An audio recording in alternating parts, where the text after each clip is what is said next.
Holler if you hear me, and welcome to tonight's edition of Art Uncensored.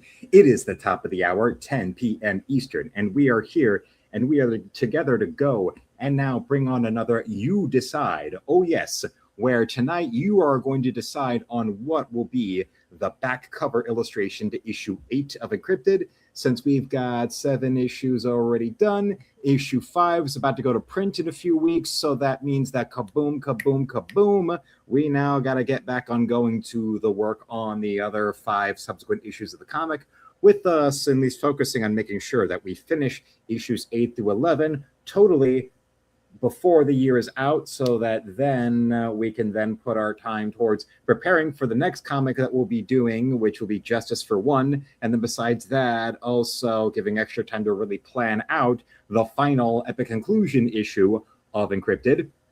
And yes, a good evening to you there, RJ. And beyond all of that, let's go and give you what it is that we're going to be having, what is the work we're going to be doing with our friend known only as Encrypted. Now, here you have, out of these, remember, there were 18 potential cover sketches I did, and out of those potential 18 covers, what we wound up going with was one that you selected out of the second page of cover sketches inspired by the work of MC Escher. And we went and did that one last night, and now that one is up and been fully scanned in its black and white form so that it will be ready for when first its black and white scan will be ready for premiering in as the back page, as the back inside cover of issue 7 that will be published January. But here's what it looks like right here for all of you. That is what the finished scan of issue 8 looks like. Before we go and cover that, I actually debated about coloring this cover earlier today, but I thought, well, how about we hold off on that for when we get up to, let's say, we get up to late January when issue 8 will be launched for pre-order in the store, in my store, where then we'll go and color it. Right there, right then, right now. And yes, just a little bit of fun. But now, because you went with one of the Escher ones for the main cover, for the back cover, we're going to put it up to a poll of which of these 9 sketches you are going to go and want to see as the back cover for issue 8. Now, remember, it's it goes from 1 to 9, 1 being in the top left corner right here, the top left column, number 9 being the bottom on the bottom right column. And all you got to do is simply just look through all of them and pick whichever one you like the most, and then we will go and tabulate all of those up, and then see which one will be the one we will be, you will be observing that I will be drawing tomorrow night, yes. And then luckily there'll still be enough time left in August to be able to go and cram at least, page 1 of issue 8 into the schedule before we go on in there. And, well, no, we ain't seen you right there. No. But yes, you ain't seen me right. Yes, that's correct, Anonymous. And yes, also tonight, because issue 8 is something where the basic plot of the issue is something that, took inspiration from the first Metal Gear Solid. I do have something that our friend Austin gifted. Our Lady Sniper Wolf right here from the McFarlane Toys Metal Gear Solid set. Just a little bit. Very nice. I mean, there is something very, very, very sexy and yet also mysterious about Eastern European women. And of course, knowing how Eastern European women are treated by communist countries, they were put into the military in situations like this against their will. But also we have the main man himself. Oh, Metal Gear. It can't be. The incident at Shadow Moses. Liquid! Oh. So, do you have any one of those cloaking uniforms for me? I wonder. But Anonymous will be back in a bit. And also, I actually am now writing the real final plot summary of issue 8 to work from before we get that done. And, I have pretty much either tonight and then all tomorrow to go And when I'm not doing the back cover to issue 8, go and focus on finishing the plot summary of issue 8 so that then we have that finished plot to go and work from, so there isn't any kind of narrative guessing or anything like that going on to the rest of the comic and all that, because there was some of what happened with completing issues 3 through 7 where I was doing some guesswork in the middle of the story where I came up with I stuck to the rule about knowing what my ending is to each issue is going to be when I started drawing it, but then still was getting here and there. It was a matter of, all right, I just got to pull something, I just got to pull something out into the world and make it happen, because I didn't have that plot resolution or that plot detail figured out ahead of time. Now with issue 8 and with 9, I really want to do that. And yes, as we're going through the drawing of issue 8, I will be solidifying the plot to issue 9, so that then when we get to issue 9, we'll have issue 10 solidified, and that's how it'll be until then we get issue 11 completed before the ball drops in New Year's, so that then we'll just be gearing up and ready to go. And I actually briefly toyed with the thought of making the final issue a double-sized issue, but then I realized it probably would be a more interesting and unique kind of a little thank you to the fans by having the final issue be the same page count as the others, but then do an extra little printing that I'll go and sink the cost into completely myself without any kind of pre-order or anything, of doing a print run of, an extra special bonus issue of just the cover art. Where, yes, by the time that we'll be done with the comic, it'll be 24 pages of art for front and back covers. Just go and do a new cover, and I'll have, 24 pages, another 24-page comic on my hands that then I will go and give as an extra to all of you out there that have been ordering whether you order the final issue or if you got the final issue through getting the subscription. And I'll also give copies like that to the retailers that have continued to participate in the comic, and give that as little extra, before we then get into Justice for One the next year after we complete Encrypted. And still, how many issues is that going to be? 12, or maybe do something that's not quite bi-monthly, but still is able to put more issues out there into the ether of maybe 9. Maybe trying to see if I can get maybe 9 or 10 completed instead of doing either 12 completely on the monthly schedule, but still doing more than the 6 issues on the bi-monthly schedule that we've been going. And just seeing how that works, because, well, remember, Justice for One will be 20-page issues as well, and, trying to go and see if I can completely do that through a whole comic that's just done entirely through just the artwork and no text at all. Issue 8 is something where I'm experimenting with having it be fully silent issue. But issue 8 will really be the training ground to see if I can really sustain doing comics with no dialogue, because if the first issue of Justice for One has been completed, but to see if this issue 8 will really be an example of, can I go and successfully be able to duplicate the concept of a comic with no dialogue.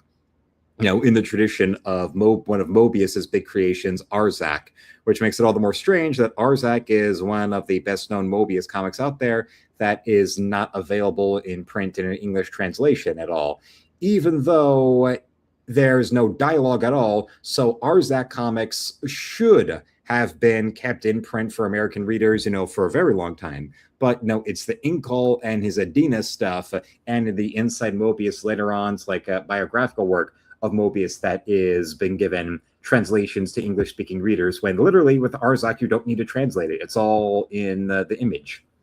And hello to Weatherman right there. Nice to see you here. Nice to see you back.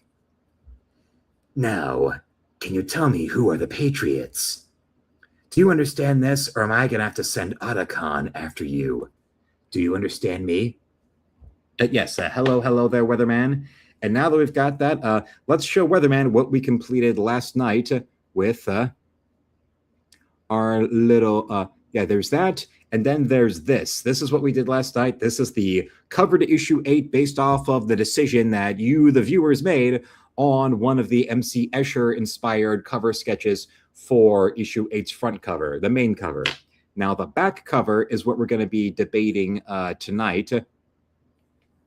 Which one of these 9, with 1 being the top left corner and 9 being the bottom right corner, you just look through those, observe those as best you can, and whichever ones are the ones you are, whichever one, any one out of all these you like the most, it will then tabulate those votes up to then see which one will be our selection. But we still got people saying hello to each other, so that is a good time. But also remember that Sniper is here. So I wonder if Austin will be showing up in the chat. Because, yes, essentially issue 8 is Metal Gear Solid inspired. So we are going to be, so it would be best to have these little figures around because I've got Our Lady Sniper right here and Snake. So might as well. You'd think that there'd be more, availability out there for Metal Gear model kits of, the actual Metal Gear itself throughout the different games, but strangely, no. Like at the models, the model section, the model kit section at Whistle Stop doesn't have any of them, and they have the Rat Fink and like Dragnut model kits, but not those. I like the one with her pointing the gun towards you. All right, so that would be number 8 right here, where she's aiming the gun right at the reader. Okay. So is that the one? So Weatherman, are you confirming a vote for sketch 8 right here? Just want to make sure we get your exact wording down. Either that, or are you still, under observation before you want to really, make the vote on which one of these is the one you like the most? Because Metal Gear will not be waiting. Oh, I just didn't think that a weapons expert like you would be so cute. And all right, so yes, Weatherman puts down the first vote. He casts his vote for number 8 right there, which also is one where from like the hips up, you'll be seeing what the look of Fiona will be in issue 8, which will be her equivalent to a sort of tactical gear infiltration getup, like, Sam Fisher from the Splinter Cell games, or the protagonist from the Siphon Filter games, whose name escapes me, or, of course, our friend Snake right here, or even the Jim Steranko era of Nick Fury. If you remember fondly the Nick Fury Agent of S.H.I.E.L.D. comics Jim Steranko did, and yes, you look at this, the sort of S.H.I.E.L.D., combat tights he came up with for the character, my equivalent to that. You see right there with sketch number 8.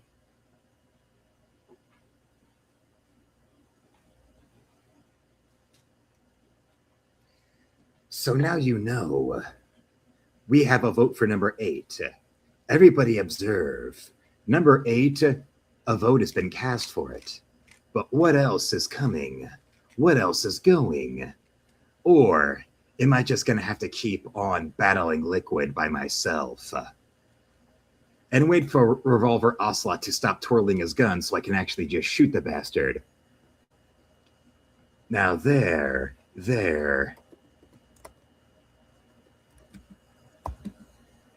Oh.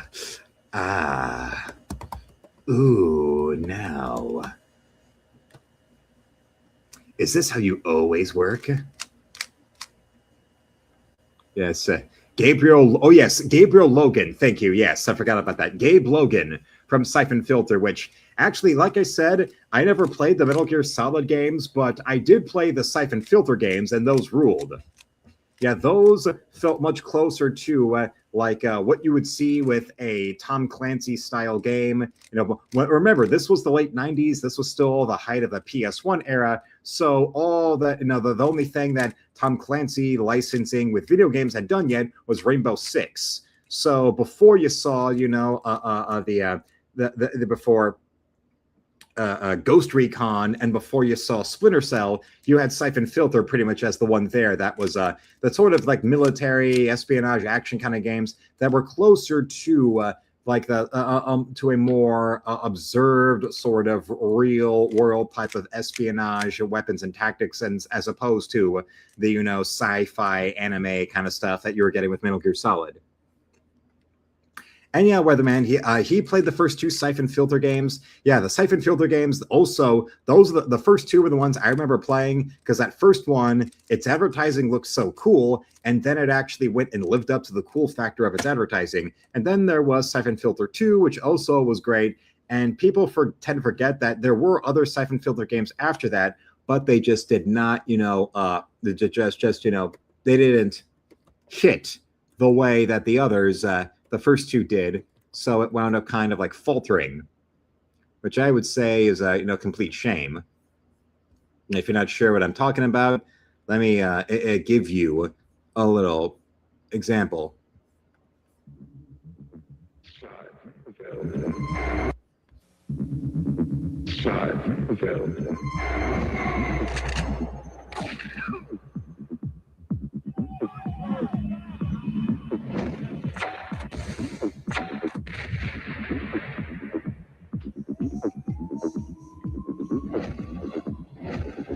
I know it looks like a music video for The Offspring, but that just makes it cooler by 1999 standards.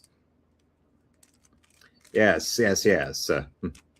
The military tactics of imagining shooting terrorists while you're looking at a blacktop basketball court.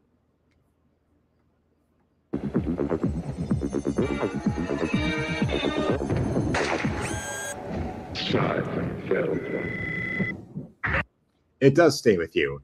And also, my most recent trip to the bottle return stuff at Walmart, I went across the street to Disc Replay, and they actually also have used strategy guides there, and they had the strategy guide for Siphon Filter. And yeah, RJ recalls Siphon Filter as well. And also, of course, all the games have walkthroughs and Let's Plays and all that, which, yeah, it was something I did during like the spring when I was taking the break from actually making issues of Encrypted, but I was doing more like study in order to try to come up with more concepts for those subsequent issues between Siphon Filter, the games, the playthroughs there, and the bibliography of J.C. Pollock, as well as Tom Clancy's work, when Tom Clancy was still writing his novels himself. Like, I've been going on my way to try and collect hardcovers of all the Tom Clancy novels that were him writing by himself, between, Dead of Honor and Clear and Present Danger and Sum of All Fears and all that. Yeah, Weatherman brings up Siphon Filter 3, Dark Mirror, and Logan's Shadow. But after the first two, it started to become, rinse and repeat. Yeah. But then again, there was a lot of rinse and repeat with other game franchises between Final Fantasy and or Metal Gear Solid, but that still, kept on going and going and going.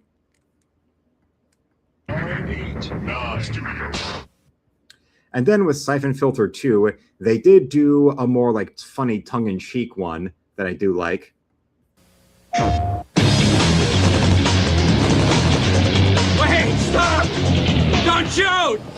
Using the in-game graphics, it looks like, to go and do this parody of the second game.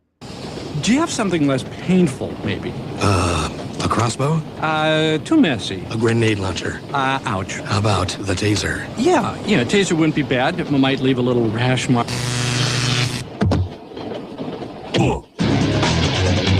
Siphon Filter 2 is rated M for mature. Excuse us, Mr. Logan. PlayStation. Yes. Gabe Logan, underrated video game action hero. And also his, tack gear looks more like something that was actually from observing the military.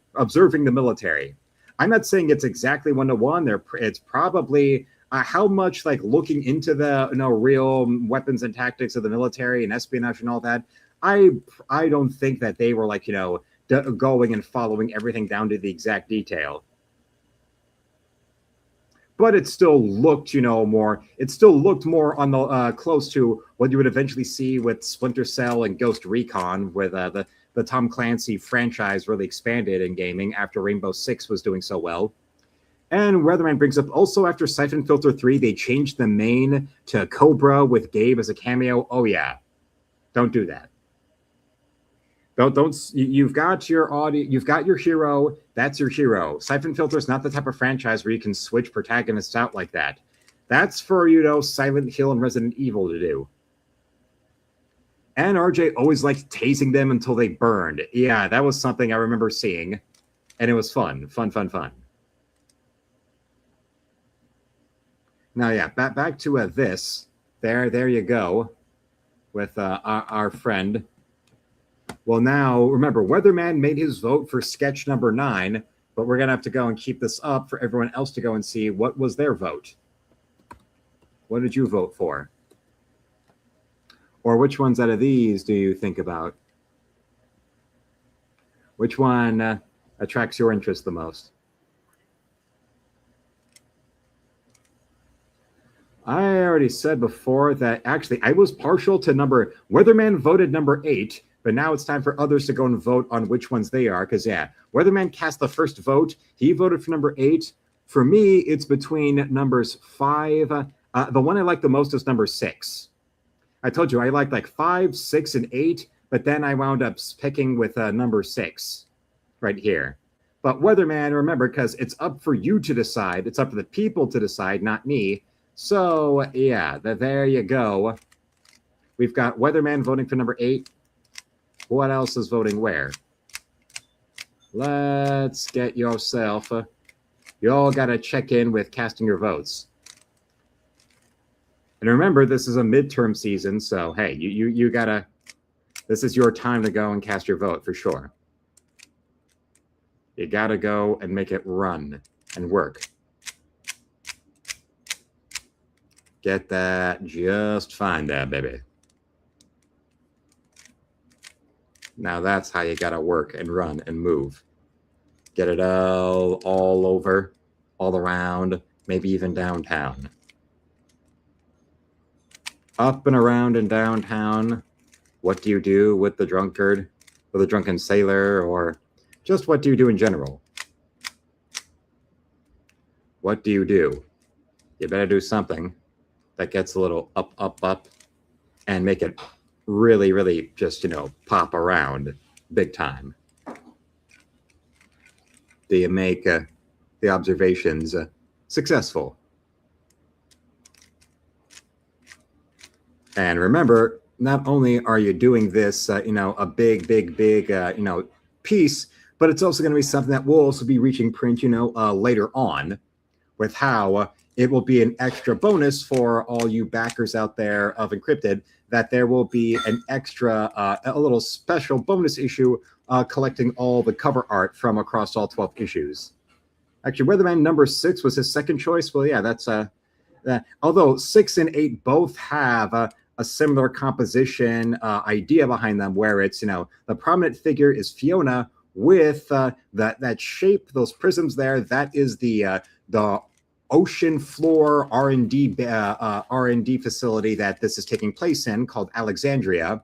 So yes, the idea of bringing it with Alexandria, Fiona most prominently, and then we have got our lady right here. I decided to change the character into a female. The guest co-lead in the issue is going to be a young lady who is there, one of the many young people that were abducted here for their prowess and the sciences, to try to go and come up with these brilliant innovations that don't belong to any government. They don't belong to any corporation even. They belong to, all of those shadow people behind the scenes, all of your Illuminati types. Yes, this is what our lady right here is a part of. That are Jane. Yes, I was calling it, yes, Jane Borman being the character's full name. Her being, yes, her being a genius that has been going and doing her own little brilliant research and development, to the point where the main goal that she is there to be a part of, trying to create this one brilliant, all-important invention for the Order.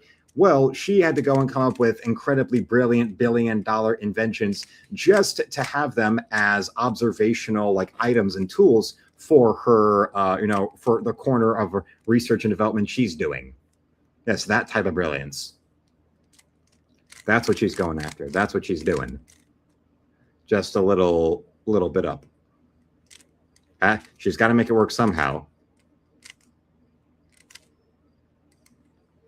It's just got to come on in and have itself a fun time. But hey, it'll be worth it at the end of the day. Once we get, the votes pouring in and making it observe the joys of life. We got to make it a big old time. However big the time's going to be, it'll be worth it. Trust me, it'll be worth it. It'll be definitely worth it.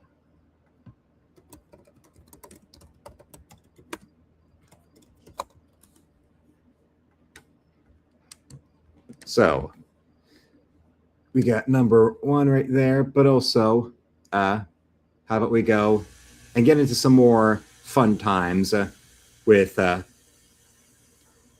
kidding our friend David Hayter.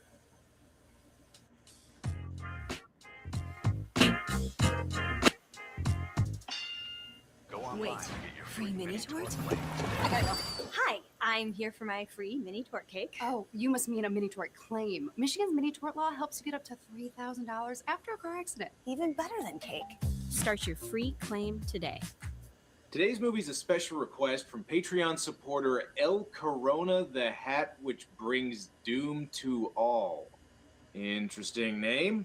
Anyway, he asked me to review the movie Guyver 2 Dark Hero. And hey, what do you know? I reviewed the first movie last episode. That's convenient.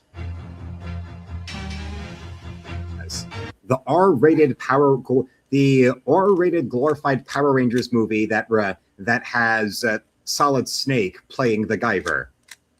The Guyver. That's what you want? I am the Guyver.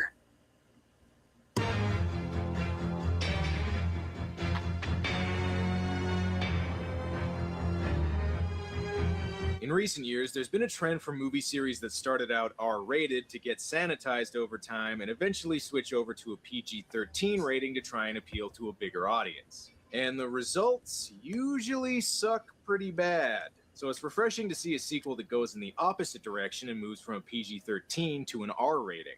Although, to be honest, I still don't really know why the first movie was rated PG-13. It's tamer than some G-rated movies I've seen. Steve Wang...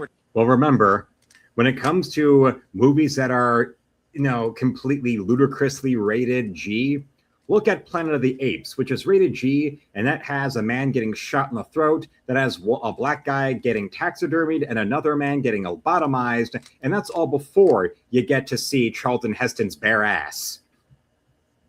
And honestly, the Charlton Heston bare ass is more disturbing than seeing the black man taxidermied. But that's rated G. Turned to direct the movie, although Screaming Mad George is nowhere to be found. I guess he was too busy working on Children of the Corn 3. However, the cast for the movie is completely different, so this time main character Sean Barker is played by none other than Solid Snake himself, David Hayter. Fine by me, considering the guy from the first movie had all the charisma of a glass of milk. Almost immediately, the movie wants you to know it's rated R, either that or an episode of Miami Vice. So what are these shifty-looking gentlemen up to? Dolls. The latest technology. You mix cocaine with plastic, you shape it into anything you like. That makes sense. Barbie already looks like she eats nothing but cocaine. Right now I'm waiting for the ninjas from Miami Connection to appear, but instead I'll just settle for the Guyver.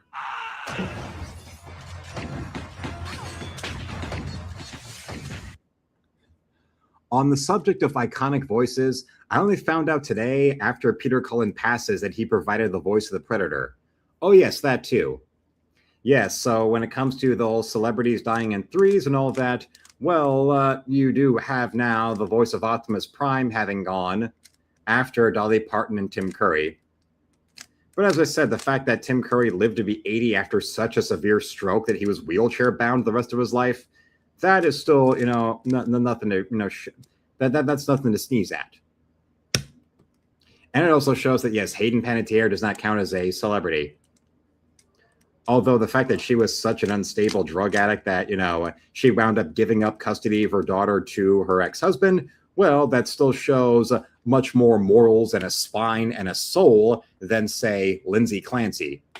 The woman that now blood-hungry sociopaths that are known as the modern women, and as whether they call themselves feminists or not, almost definitely are all treating as an absolute hero because they are blood-hungry psychopaths, and that the end game of leftist activism, given no control or restraints or no opposition, has completely destroyed it and completely destroyed culture and society to the point where now you've got women that are able to raise so much more money for the legal fund of Lindsay Clancy than this mother who ran into a burning home to rescue her multiple children and survived having 93% of her body burned.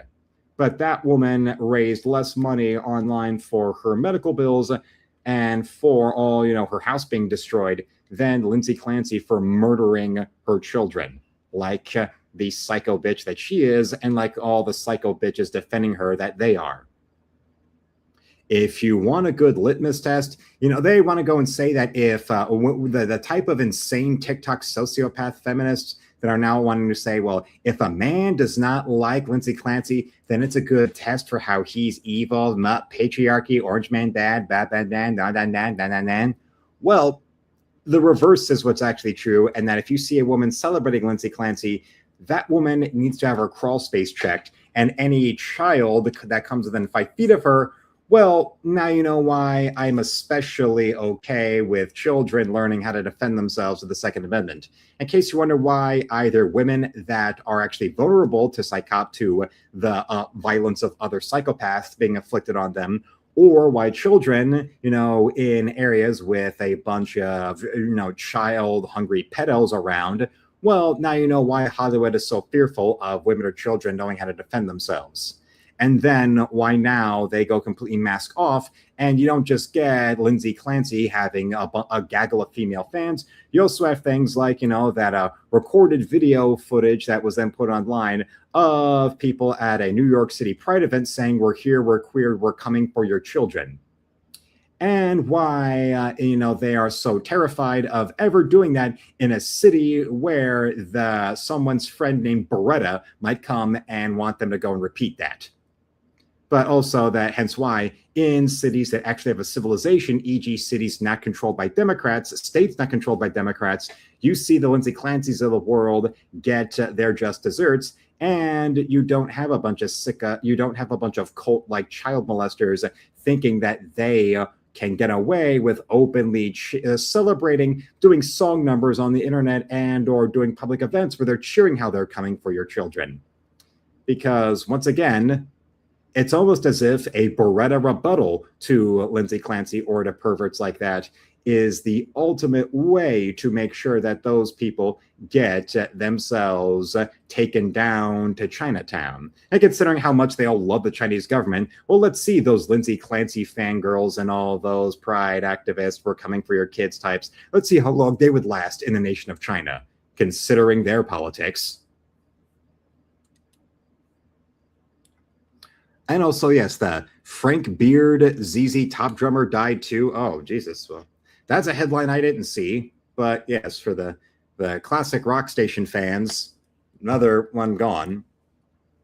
But now let's move back to where we were with now being brought up about Lindsay Clancy and about what that footage at that New York Pride event was doing. Well, now just imagine those people at that event or Lindsay Clancy fangirls being the ones that the Guyver is going to go full R-rated vigilante on. Well, RJ takes comfort no matter the verdict. Technically, she isn't walking. Well, yes. And Weatherman brings up, who's the most afraid of people having firearms? Criminals, because they know people will use them to defend themselves. And that's why they love countries like England or any other socialist shithole controlled by Muslim illegals where, law-abiding, actually natural white citizens defending themselves with any kind of weapon, they are the criminals and not the serial rapists who happen to have the right politics and the right melanin count. But these are the same idiots who actually believe that some, lesbianic stand-up comedian is some type of brilliant, world-conquering stand-up comedian because she appeared on some HBO show that only critics watch and on some talk show that only brainwashed Marxists in New York City watch. Of course, by watch, I mean they watch clips of it on the official YouTube channel using Wi-Fi stolen from the Starbucks that's next to the apartment building they share with 5 other genderqueer ecology majors from NYU or Berkeley.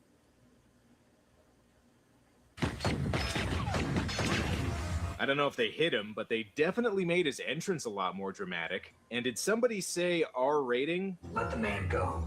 Yeah, right. Fuck you. Yeah, this guy's just mad the Guyver's suit's nicer than his. So what's the Guyver gonna do? Beat him up a little bit while saying some cheesy one-liners? And now here, I'll go full screen to show you what it is that you can just imagine. The Guyver is not doing this to these coke dealers, but he's doing this to Lindsay Clancy supporters and all the people chanting that at that event in New York City.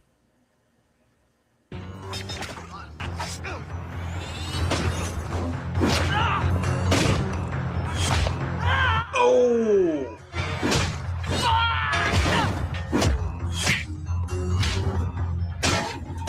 Sweet Jesus, even...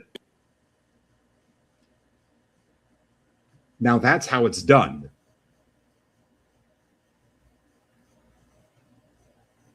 Ben Affleck's Batman would tell this guy to tone it down. Not Michael Keaton Batman, though. That guy didn't give a fuck. He actually smiled when he killed people. He even set a guy on fire using the Batmobile's exhaust. That Batman was a fucking psycho. A lot of people forget that. Oh, and the security guard ends up getting killed anyway, so great job there, Guyver. Well, that does it. Not only am I gonna kill you, I'm also gonna ruin your suit, asshole. Looks like Sean's made some improvements to the Guyver suit. Now he can make his own opening titles. Whoa, Les Claypool did the music for this? Man, I hope he plays My Name is Mud. And I know there's a Long Wang joke in there somewhere, but I just can't think of one right now. After... And yes, Weatherman, not only that, they want their free stipends while complaining about the government. That is why I like Keaton's Batman. Yes, setting criminals on fire and then taking a Bam Bam Bigelow lookalike and throwing him down into the sewers with dynamite strapped to him. A long night of killing people, Sean sees a news report about a supposed werewolf sighting, which can only mean those pesky zoonoids are back. It was a man, and then it was a thing. When asked to describe his attacker, Doug gave us this drawing, which he says is a copy of the painting found on the cave wall. Nice of that caveman to put his 5-year-old's doodle of Godzilla on the cave wall, but I don't know what this has to do with the zoonoids. This has got Sean so... Yes. What do you say? Is David Hayter here trying to do a Brad Pitt from that time or Luke Perry from that time with the hair and the look like that? I'm so brooding. Look at me. Don't you just want to see me in a Calvin Klein ad? Not the obsession ads, the other ads. I know, sniper. You captured me just so that you could put me in this torture device with my shirt off. You want some Amerikansky. I know it. You should just admit it, baby. Oh, Patrick Swayze. Oh, yes. David Hayter as Patrick Swayze. Oh, no. David Hayter starring in Roadhouse. Yes. It's my way or the highway. You are the bouncers. I'm the cooler. Now remember, here's some basic rules you have to learn. Never underestimate your opponent. Expect the unexpected. Yeah. Oh, actually, RJ was thinking the 80s Mickey Rourke. Actually, yeah, I can see that. 80s Mickey Rourke before all the horrifying surgeries, yes. This does look like David, like Solid Snake channeling his inner Mickey Rourke. I mean, over the years, the designers there at Konami did go and use different actors' likenesses as the inspiration from game to game for Solid Snake, to the point where, Metal Gear 2, they made him look like Mel Gibson. The first Metal Gear Solid, he was Christopher Walken. And then they went with another likeness for the second game, and on and on. And yeah, Weatherman agrees too. Yeah, he can see. It looks like David Hayter's trying to do 80s Mickey Rourke. Like he's about to start feeding a bunch of random stuff to Kim Basinger before he fucks her. And then he'll be sitting there with popcorn while he makes her strip to You Can Leave Your Hat On. Eva, you can leave your hat on.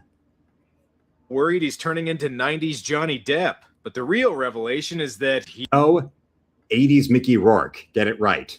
He also can't draw very well. Sean heads to Utah where the attacks occurred to investigate, but something tells me the locals aren't going to be very cooperative. Hader's backup plan wasn't being an artist, it was being a screenwriter. Now, hence him co-writing the Watchmen movie and also being the one credited screenwriter on the first X-Men.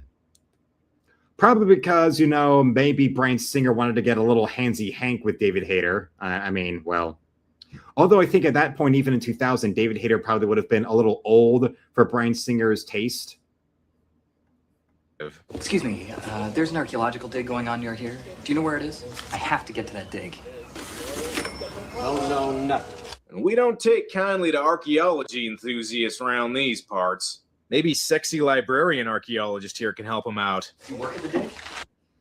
Looks like a librarian. Yeah, she looks like a librarian straight from the Playboy channel, maybe.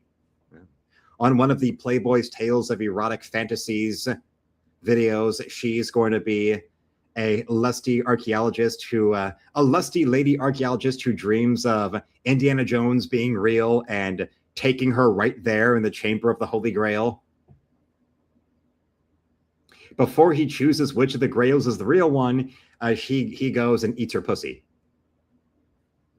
and plays with her heavy, real titties. Maybe. I have to see it. I've been doing these for months. It took you months to draw that? I see it in my dreams and I put it down on paper. You've seen this? Fuel epic journeys together with Blue Wilderness and see what's made possible by protein.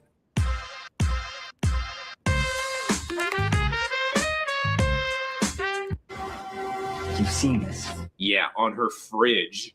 She gives him a ride to the... Weatherman says, penthouse, but she got too many clothes on, yes.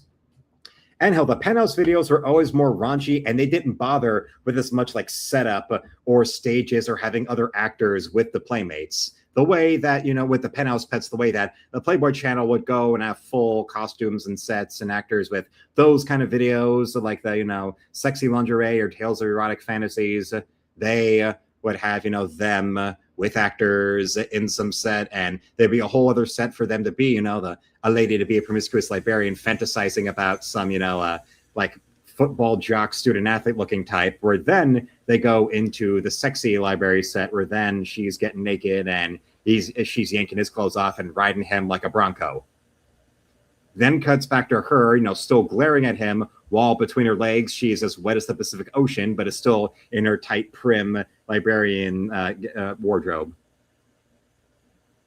But she wants to throw away her glasses, shake her hair out, and then rip off her, unflattering wardrobe to show you the $1,000 Victoria's Secret getup she's got underneath it all. Showing, because what the Playboy channel and its videos did understand that women all secretly want to be female characters in Howard Chaykin comics. Sex-crazed lingerie models. The type of women to whom they live, their life motto is following the song from Rocky Horror Picture Show, Touch It, Touch Me, I Want to Be Dirty. Dig site where the cave paintings are located, along with something essential for any archaeological dig, lots and lots of beer. Can't be making them... Bud Dry, yeah. Well, Bud Dry was discontinued not too long ago, and, for good reason. I only ever saw anybody actually have Bud Dry in movies. Important discovery sober, after all. I'm not really sure what they hope to learn from this cave, other than some cavemen got attacked by jellyfish and were possibly visited by Teletubbies. And you've already crashed their dig, so might as well introduce yourself. Sean, my father, Marcus Edwards. Judging by how he's dressed, I think he's actually looking for gold in there. Yes, that well, the women librarians looking at any vaguely good-looking man in the library there, while fantasizing about the man, and yes, she is wetter than a beach in Fiji. In case you wonder why public libraries are an interesting place for me to go to, because if that, I know the women there would take one good look at me and think, oh yes. I know, I'm pretty sure the second I walk in, they're imagining me naked. Simply through the fact of not dressing like a Big Bang Theory character, not being bearded, and having only one chin. And I think Tubbs is a little pissed that Sean killed Crockett earlier. Later, while Sean and Corey are having a Dawson's Creek moment, the brother of the guy killed earlier goes looking for the dirty werewolf that done killed his brother. You think maybe we could do this when there's a little more light? Why? Place looks pretty well lit to me. Pretty soon, though, they're attacked by the Zoonoid version of Rocksteady. Good thing Sean's nearby so he can also not save this guy. And is it me, or does this thing kind of sound like a kitty cat? Yeah, it sounds like it's got a roar, and then they put a little kitty cat noise over it. Because nothing says, you look at this big, giant, freakish mastodon, rhino-looking alien monster, and then put under it. Yeah. Like most kindergarten teachers, oh yes, like most kindergarten teachers, they are desperate for an adult moment. Yes. No. Hence, you wonder why they get so freaky nasty. Even if they aren't a bunch of groomer activist freaks, if they're, heterosexual kindergarten teacher ladies with one hair color that's actually found in nature, and they don't dress like they just came from the Antifa rally and don't put a door knocker in their nose, they still just absolutely positively they're craving adult meat. Finally a man. Like the women of Themyscira when Steve Trevor first showed up. And just, oh yes, a man, at last, finally some dick. Even an island full of Amazons, they still crave the dick.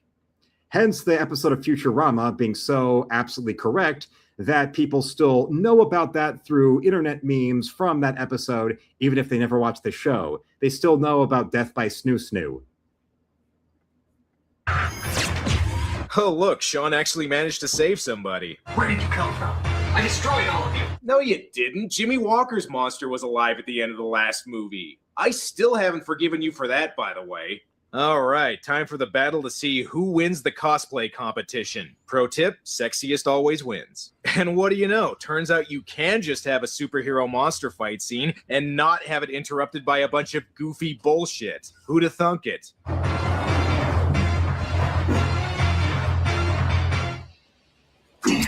I suppose I could chase after him, but nah.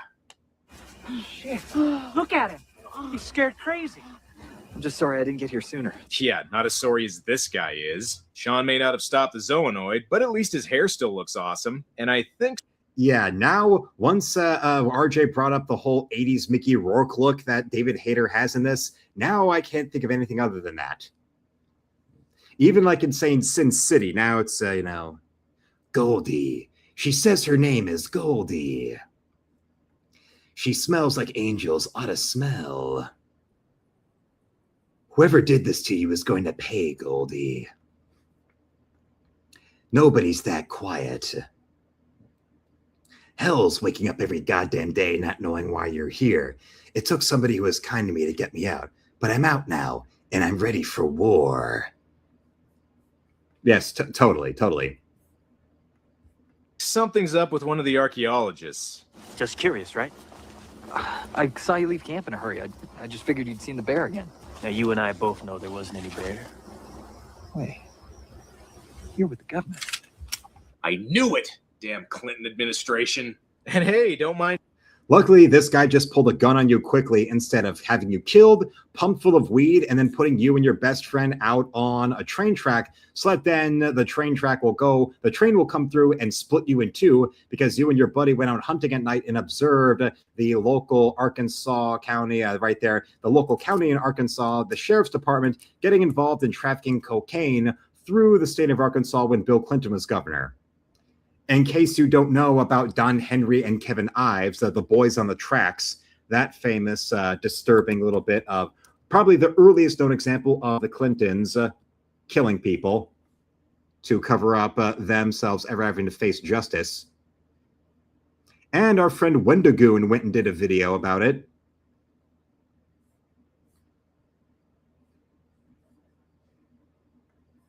Me just pointing a gun at a guy's head. We like to have fun. Meanwhile, in an 80s Apple Mac commercial, turns out the guy heading the dig is actually working for Kronos. Either that or he's playing the Guyver FMV game. Back at the dig site, they uncover a spaceship, which means aliens are responsible for everything, which we already knew. The real revelation, though, is that aliens mastered CGI long before humans did. And good job going in there without any protection. You're now infected with an incurable alien disease. So far, there's been less monster fights in this movie than the first one, but there's also been less rapping, so I'm not going to complain. Yes. Even though this whole interior cave does look like a set from Lex, either Lex or Farscape. Depending on how horny the aliens are, that'll determine whether or not it's Lex or Farscape. Everybody trying to look like Rourke in the 80s is probably one reason he went to mess up his face. I could see that. Like, Rourke being considered like the heir apparent to Marlon Brando at one point in his career, and then between his self-destructive behavior and also everybody trying, so many other actors trying to do that look, yeah, that probably is what led to him going into boxing and getting all those horrible injuries to his face that then led to him getting those surgeries that then led to him looking like a monster to the point where the Goblin Man makeup he was wearing in Sin City made him look more human. He looked more human and lifelike in the Marv makeup in Sin City than he does as himself these days. Sean tries to talk to the ship, but he's just going to find out the aliens from Prometheus are behind everything and be really disappointed. I can't live like this anymore. Not a killer. Oh, really? Because according to the opening scene, you are. Corey finds another Guyver unit, which immediately gets nabbed by the guys working for Kronos. Corey is not going to stand for this. I don't care who they are. They put up the money for this dig when no one else... She's taken off her glasses and let her hair loose. That means she's going to yank off her little denim bit right there and her cutoffs, so you'll see the immaculate sexy lingerie underneath that then she'll take off to then ride the Guyver gravy. Would. If they pull out, the ship is gone. Then tell another company. You found an alien spaceship. I think someone's going to be interested. Guess it doesn't matter. She's caught anyway. Hey, Sean, you want to see something really scary? Looks like Crane's our main bad guy for the movie. He kind of looks like the creature from the Black Lagoon crossed with the Predator. Which, honestly, yeah, I do agree to that. Although let's hope this one doesn't wind up getting some pretentious fan film that wins Best Picture because it has the right anti-white politics and the right bestiality glorification like The Shape of Water did. Because Guillermo del Toro has not had an original thought since directing The Devil's Backbone. Anyway, he gives Sean an offer. We can take the Guyver out of you. We can make you normal again. Isn't that what you want? I don't know. You don't know? You can turn into a superhero whenever you want. What's the big deal? You're killers. And so are you. Only one on record that had more facial implants and nose jobs than Rourke is Michael Jackson. Correct. But at least Michael Jackson was still somebody who, his life when it came to his finances and his career, he was able to chug ahead forward with that. And with all the media death, all the media attempted to put the death curse on him that failed after the trial and all that, he still was full on staging a big comeback show when then he went and died from all the years of illegally drugging himself, caught up with his body. No. It's the one that kills, not me. There's no right part in murder. Not ever. Sean's not gonna let the Zoonoids get away with this. Snake?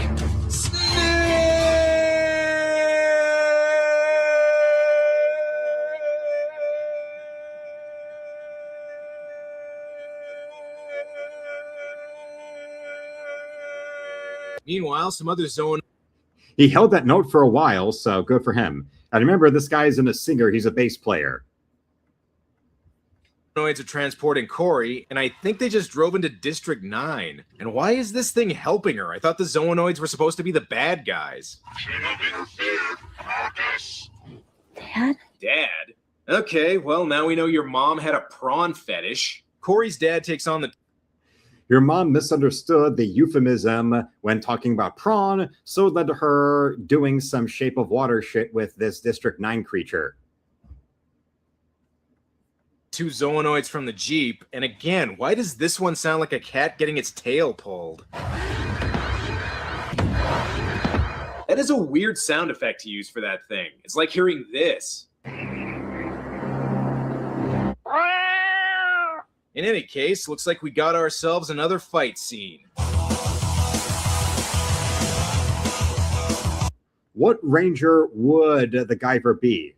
Would he be the Dragon Zord, the Mastodon, well, the Triceratops, or the Tyrannosaurus? I wonder.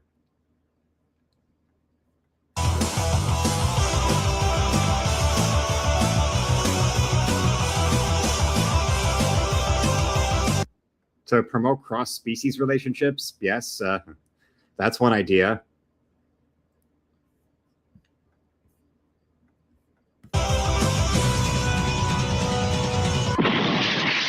Meanwhile, Sean gets rescued by the government man, although he still can't stop asking him questions. Now listen, about this Guyver unit, what can it do? It makes you really good at karate. That's about it. Corey, shit. I'm gonna get it. No, it's too late. I can't let you go. Now look, this girl.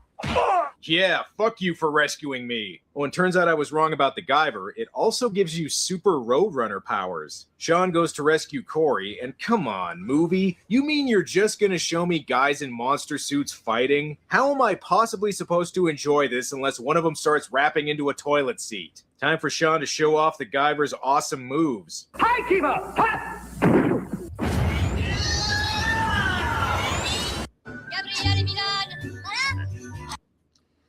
I can't be the only one who thinks that the minions are overexposed at this point.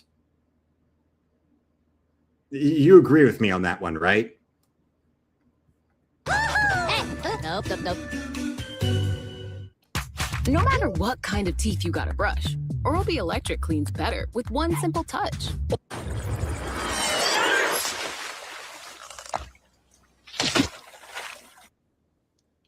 All right, And well, Weatherman agrees with me. So Weatherman agrees with me on that. And also he's the only one that's cast a vote for Sketch 8.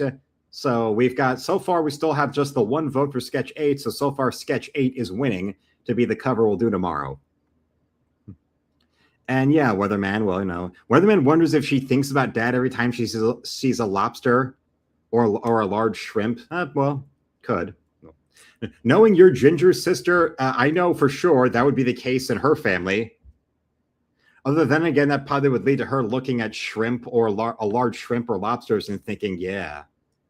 She'd start smearing chocolate sauce on her breasts and putting on a slutty maid costume. And hello to Forever Lost right here in the middle of the chat coming on in as we're now making it up to a you decide on which of these 9 sketches is the one we'll be doing as the back cover to issue 8. We already did the front cover of issue 8, and that's what the fully scanned results of last night's work are completed. I think it turned out well. Yes. But hi, people, hot. Oh, no, wait. Weatherman clarifies. No, if that was the case with his redhead sister, she wouldn't be putting chocolate sauce on her breasts. She'd be putting cocktail sauce all over her breasts. Yes. All over her pussy, too, maybe. But then what would she be putting between her breasts while laying on the bed in her panties to have another baby? It wouldn't be bonbons between her breasts laying on the bed. What would it be then? Maybe the cocktail shrimp? A little cup of the cocktail shrimp sauce between her breasts, and she'd be going and filleting the actual shrimp pieces themselves. Would that be the case? Would that be it? I think so. Yes, fried prawns, maybe. She would have fried prawns between her breasts and wanting her man to eat them off while she goes and gets... because she wants to get freaky nasty for another baby. LOL. Well, forever, no, Weatherman, he's the only one who's cast a vote out of all the options we have here between 1 through 9. You can now go and vote. Weatherman went and vote.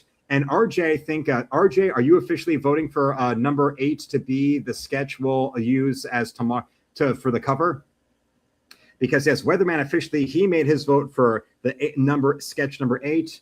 RJ, are you confirming sketch number 8? Well then, all right. Forever also is voting with sketch number 8. So we've got 2 confirmed votes to turn sketch 8 into the back cover for tomorrow.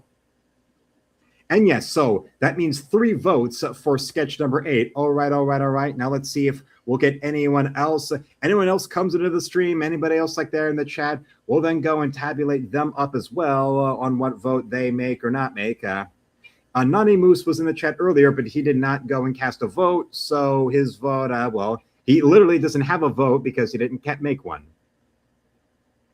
We have to see what it will be.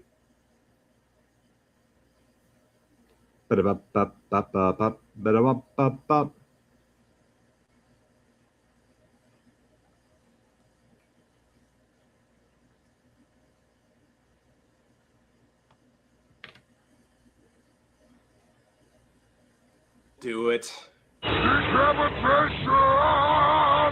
This movie's really earning that R rating. The monster even coughs up red wine. That's an adult beverage, you know.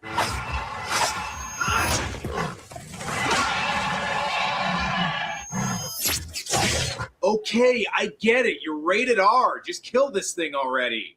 Jeez, good thing he hasn't seen Corey's dad yet.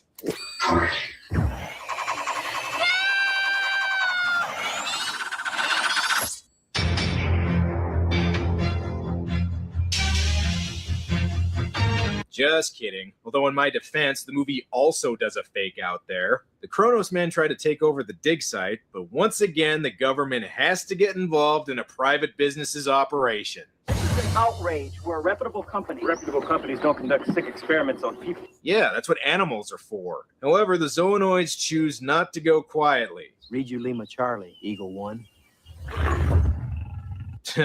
There's the look of a man who just realized this movie's rated R.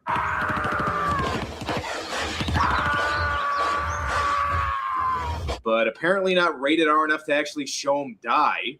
And who the hell is this anyway? You know, that's only gonna piss him off. What the hell? Lisker from the first movie? I thought he got his head ripped open. Okay, they still haven't brought Jimmy Walker back, and that's what's really important.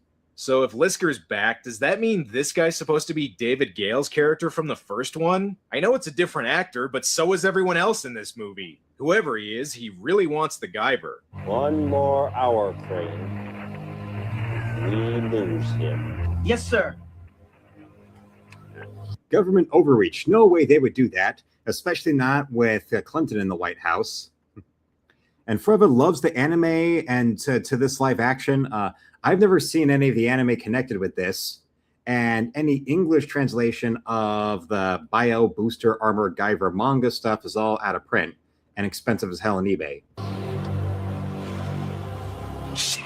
Come on, the movie's rated R. Say fuck. Sean visits the ship again, which gives him a flashback by shining a laser pointer in his eye. I'm not sure if this is an alien planet or test footage for a Metroid movie. And holy shit, the aliens created Ron Perlman. This is where the movie's...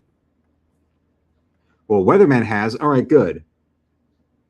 Yes. He needed a change of pants for sure. But yeah, that, like I said, that's something for me to track down. Or maybe a Wicked City first. Low budget really shows, with most of the suits here being recycled from the first movie. But again, none of them are rapping, so I'm not going to complain. One thing's for sure, these aliens were really, really gross. After the Zoonoids capture Corey, Sean comes to rescue her, and I gotta give props to the stunt actor. Well, that first movie was very fucking stupid. It's a very ridiculous, goofy, like annoyingly tongue-in-cheek kind of film. I would definitely say that.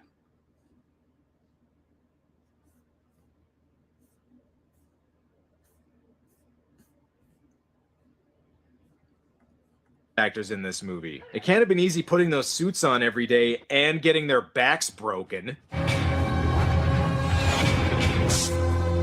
Let her go, Crane. Quit saying that and just kick their ass already. Sean, don't be a hero. I'm no hero. Never was. Never will be. Corey's dad comes in to help, and I think he's still mad about being killed off on The Walking Dead. Marcus, you're fired. Ah, no, it's too easy again. Protect them! Decide to lead. Enroll in ROTC to become an Army officer. Yeah, trendsetter. Whoa, league of my. Okay. Yes. Anime is way better than the movies. I believe the both of you. It's a rated R anime for sure. Well, then, all right. Does that mean there's, schoolgirls getting molested by tentacles? Hey, that didn't work, so just run like a bitch. Oh well, no need for a gun when a simple sledgehammer will work. And her one weakness? Fire safety.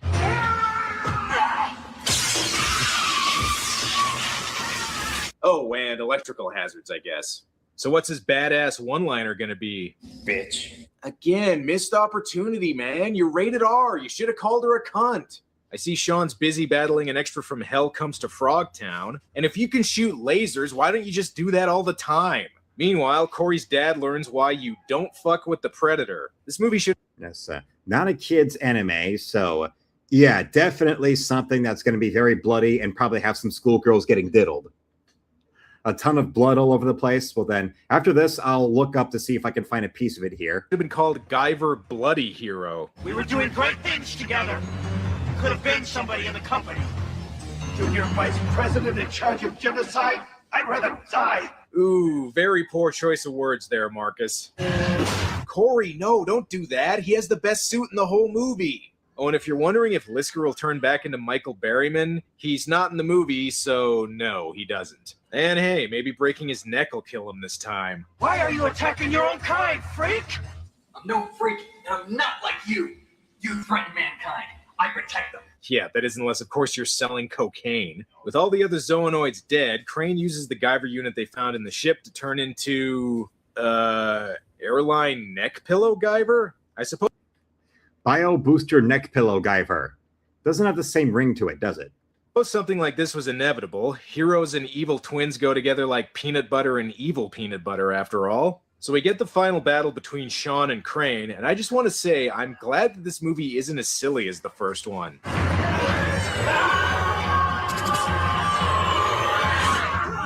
Okay, so it's still a little silly. And once again, props to the stunt team on this movie. Crane... Yeah. These stuntmen in these heavy, uncomfortable latex monster costumes had to do all this martial arts work, too. That's another reason why the 90s Ninja Turtles movies need all the appreciation they can get because of having to come up with those convincing effects while also having these effects be something that can be put through martial arts fights was not easy. Guyver's one of the most powerful foes Sean's fought yet, but lucky for him, he memorized all the special attacks in the manual. Well, looks like somebody's overcompensating for something. And just a reminder, you have lasers. Why don't you just shoot them? See? Sorry, Crane. This model has been recalled.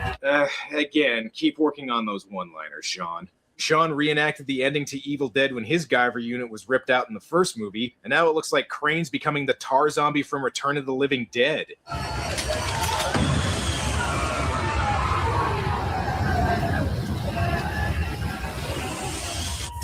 Congratulations, Sean. You just killed a guy who was about to die anyways. Also, why didn't you just do that in the first place? So, looks like you found your destiny.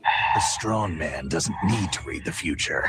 He makes his own. With the zoonoids defeated, Sean decides to activate the ship to prevent it from being discovered. They better hurry up and get out of there. David Hayter still needs to write the first X-Men movie. And with that, the alien testicle... and maybe go and do something to try to make himself look less like a one-to-one of our friend Mickey Rourke. Just saying. Oh. Ah. Ooh. Yes. turns to its home planet. All in all, looks like things worked out pretty well, aside from Corey's dad dying, which seems to happen a lot to Sean's girlfriends. Wait! We're launching an underground war against Kronos. The government can use your help. Politics are fickle. They change with the times. David Hayter was in the Metal Gear Solid games. Guyver 2 is a rare... Weatherman says, I feel his acting is subpar to his writing. Well, yes. I mean, I do remember, and I actually agree with Razorfist there. I like to tease and make fun of the Solid Snake voice. Because, yes, it does sound like he wishes he was Wolverine from the 90s X-Men cartoon, as Razorfist said, when he, in the very early days of his channel, reviewed the GameCube remake of the first Metal Gear Solid.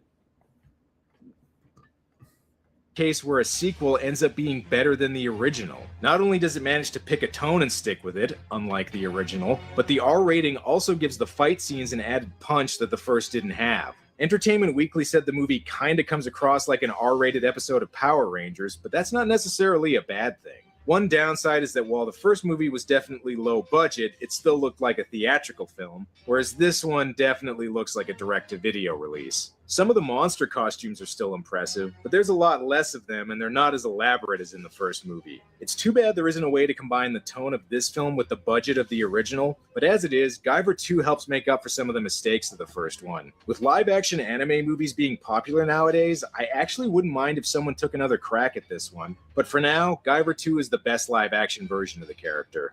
Well, that's all for now. Until next time. Well, I did find this, the Guyver Bio Booster Armor. Let's look at a bit of this.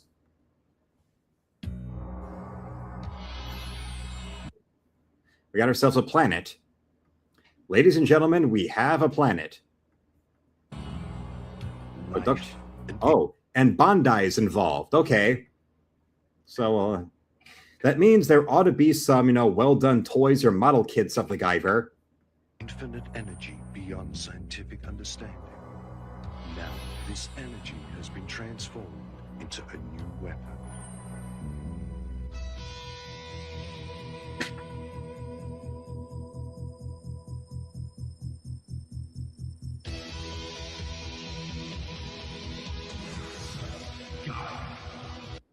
Well, all right.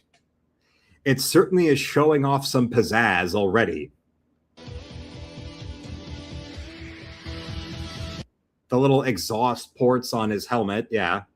Just like from the first movie and of course the sequel.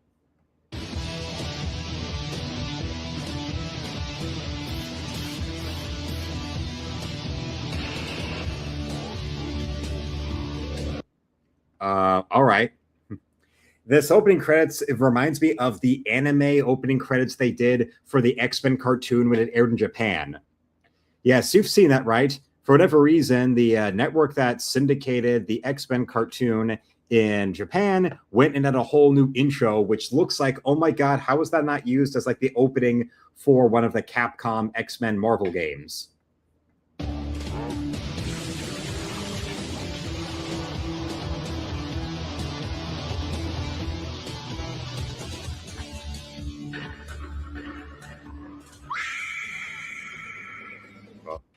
Speaking of Vito Giswaldi,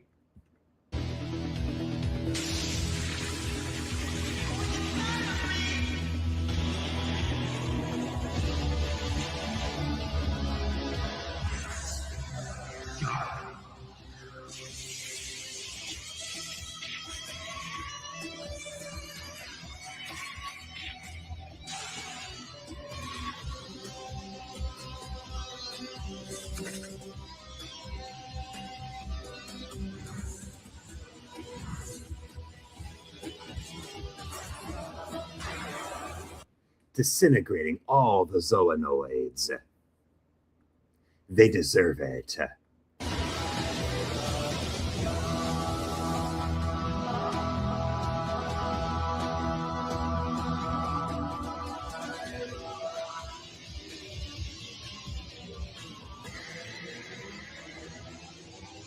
All right, yes.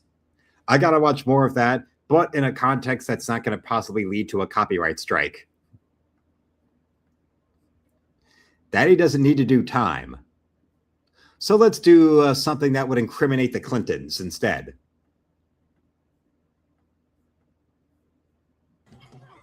I think s'mores should be on fire. Producers say no. Firefly says yes. Before we begin today's show, I want to make a few official statements. Number one, I don't want to die. I have no desire to take my own life.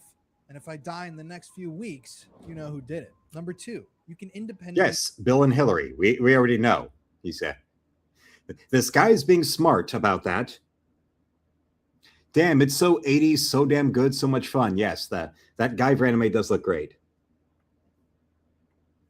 Verify all of the facts presented in the show by visiting the resources in the show description. And number three, all opinions presented on this program are solely those of the producer and host of The Conspiracy Files, aka me. All parties are considered innocent until proven guilty in a court of law. And with all that said, let's do a deep dive.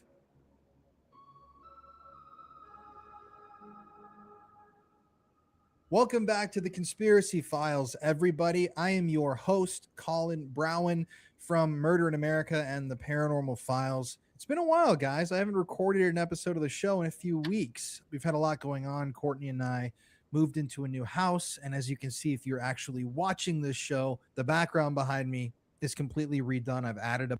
So, it's been a while. Let's skip that part. Resolution here. But without further ado, let's hop right in. On August 23rd, 1987, in Alexander, Arkansas, two teenage boys, Don Henry, 16 years old, and Kevin Ives, 17 years old, left to do some late-night hunting. At some point in the early morning hours, their hunting trip would become a tragedy. At noon on August 23rd, Don's dad, Curtis, received a phone call that the boys were found shot and tied to the railroad tracks. He contacted Kevin's mom, Linda, and they both met with the police at Don's house. The police informed Linda that there was no indication that the boys were shot. The authorities eventually told the parents that the boys had been fatally run over by a train at 4:25 a.m. The train was going 50 miles an hour and dragged their bodies over half of a mile. There were 19 grams of cannabis found on Kevin, and the original theory from the police is that the boys high on cannabis died accidentally. He means marijuana. Or they killed themselves in a suicide pact. The boys... It's the first example of the Clintons killing somebody and calling it a suicide. His parents did not believe this was the case. Now, on the show, what we like to do is make sure that we back up everything with fact. So if I make a statement in this program, it is going to be backed by evidence, whether those are police reports or old evidence. Or whether it's something that the Clintons don't want to hear, so they'll dedicate 47 hours of the Daily Show to try and discredit you. Evidence files or even newspaper reports from the time. All this stuff is founded in fact. And we'd like to break it down. There's a couple segments on the show. First, we're going to start off with the official story. Then we're going to move into the conspiracy and why these boys may have been killed. And then at the end, we're going to provide you with some evidence. So stick with me. This is a very dark one. So we first get to the initial investigation. Saline County Sheriff James Steed conducted this initial investigation. The crime scene was not taped off and not treated like a proper crime scene, and not all of the body parts were collected. I mean, this is a weird thing. One boy's foot was left at the scene and retrieved later, so there's already some sloppy police work in here where they're not sealing the scene, they're not preserving any evidence that might be there. They're practically, I don't know, you come across these things when it comes to... And yes, no one would kill themselves that way, never tie themselves to the track. Yeah, okay. Okay, Hillary. Conspiracy theories where, the police left the crime scene unattended for 5 days, and who knows what happened. Why do they leave it unattended? You don't see that sort of a thing with other murders or crimes like this, especially one where two boys are killed. It's strange. So Curtis, one of the boys' fathers, asked a friend who was a hunter to go out and examine the tracks himself. He found little blood on the tracks, and medical staff also noted this fact. So already it looked like the boys weren't hit. But who are the witnesses that were on this supposed train? Well, the conductor saw a dark spot on the tracks 10 to 15 cars down them. When the train was approximately 100 feet from the dark spot, the engineer, Schroyer, blew the whistle and hit the emergency brakes. Apparently, the engineer saw two young men lying between the rails. There was something covering the boys from their waists to just below their knees, which some people think is a tarp. They call her Killary for a reason. And both just ask about Frazzle Drip. Boys were right beside each other with their arms and hands to their sides. No movement was noticed at the time. And the tarp being over the boys' legs was mentioned a number of times to police, but the officers claim they were never even told there was a tarp. Already, there's so much in question. These boys, the police and authorities are claiming these boys were hit by a train and killed. Seems like a terrible, tragic accident. But then through some independent research, we're starting to see inconsistent facts, inconsistent evidence, and a lack of blood on the rails. You'd imagine if a human body was hit by a train on those train tracks, there would be significant blood loss. But according to multiple people, there was no blood really. So what did the medical examiner, Dr. Malik, have to say? Well, tests taken soon after the accident stated that there was no alcohol in the boys' systems.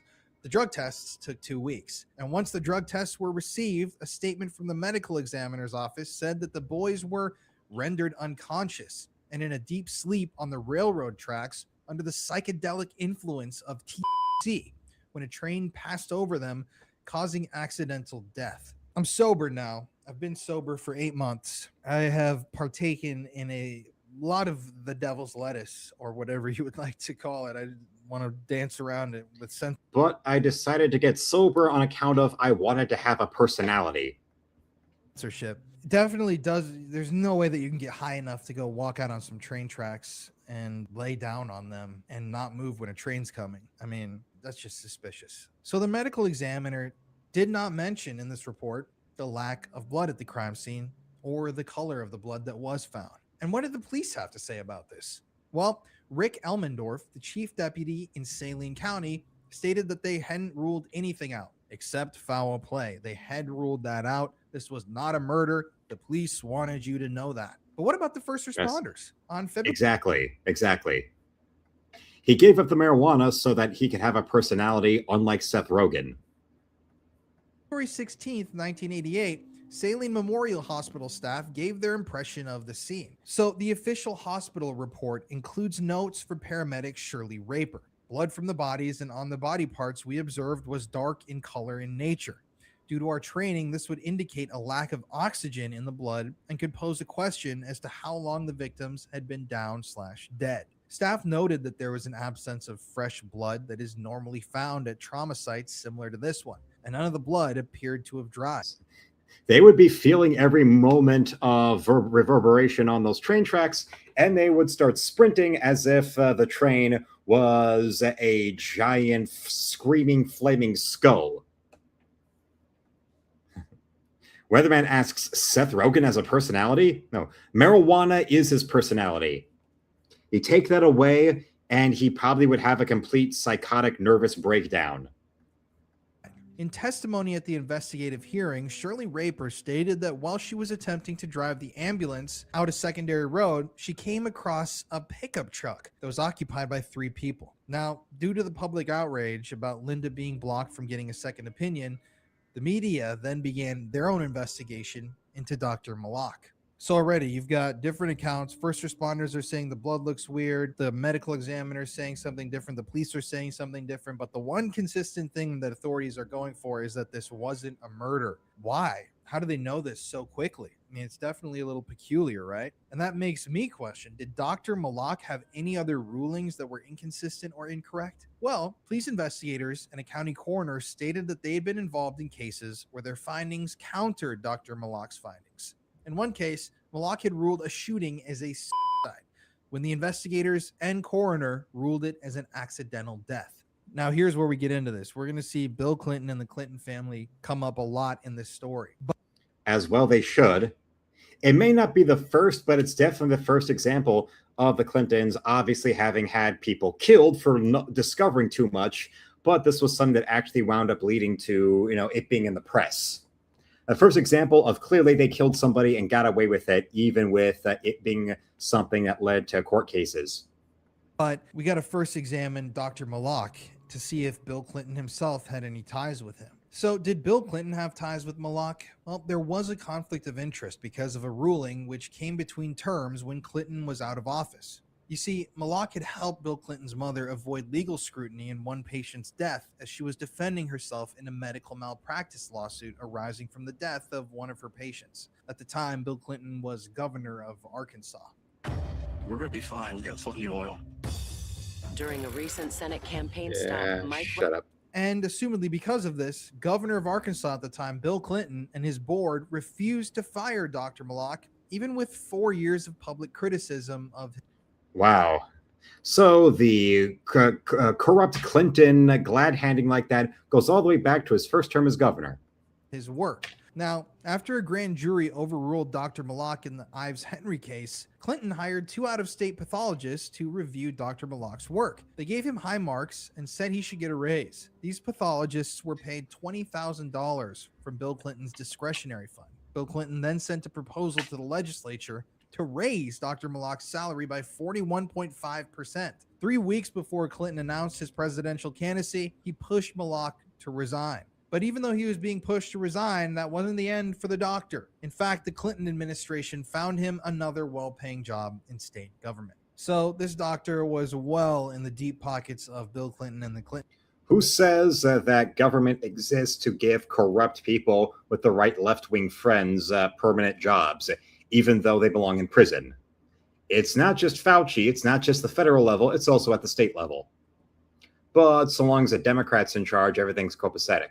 Family in Arkansas, arguably the most powerful family in all of Arkansas at the time. He helped Bill Clinton's mother. Bill Clinton himself stepped in and helped Dr. Malak. They helped each other. So already there's some high strangeness there. But what did the parents of the victims have to say about the investigations? Well, they weren't satisfied, for sure, with how the investigations were conducted. They didn't rule out murder, and all the parents in the equation agreed that the deaths were never investigated for a second as homicides. The parents, in fact, requested a second opinion on the test results. They hired an out-of-state pathologist, and they were told that the fee they would have to pay was $200 per hour. They never received a bill from this pathologist. He did not repeat any of the tests or new tests that the parents wanted done, and his findings agreed exactly with those of Dr. Malak's. The parents also obtained court orders authorizing the release of all data, information, and tissue samples from all agencies involved, as they wanted second autopsies conducted.